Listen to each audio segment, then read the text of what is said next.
Hi, my name is Jenny and I live in Pawtucket, but I've taught high school in Providence for 4 years, and I also serve on the board of Prizm. Even after working tirelessly to pass the Community Safety Act, we can all agree that even with this legislation in place, the police will continue to abuse their power because they believe they're above the law. They're not, they just don't know the law, which is exactly why they shouldn't be enforcing it.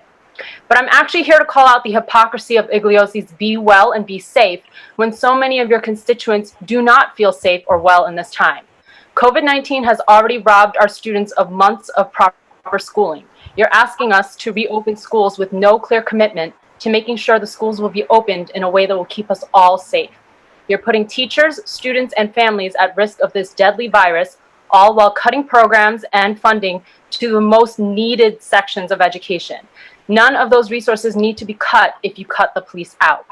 Further, I'm a social studies educator, and it's appalling that we are using public funds to protect a statue that represents genocide and paying cops overtime to survey the block.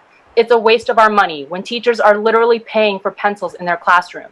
I have to teach this history to students whose ancestors fought and resisted Spanish colonization in the Caribbean. By protecting that statue instead of their descendants' lives, that just shows me how poor your history education was in the first place, which is another result of defunding schools.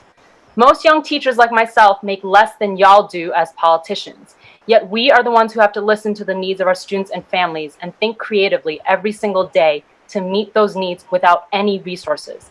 Some of you look real tired from being in this call for 6 hours, but I spent sometimes more than 6 hours a day on Zoom for 2.5 months as part of my job. You can deal with it. Lastly, if I don't do my job, I have to face my students and families. If you don't do your job today, then you better be scared of losing your job. The community is watching you, and trust me when I say your job's at risk if you don't hold yourselves accountable to the community you serve. Do better, abolish the police. Black Lives Matter.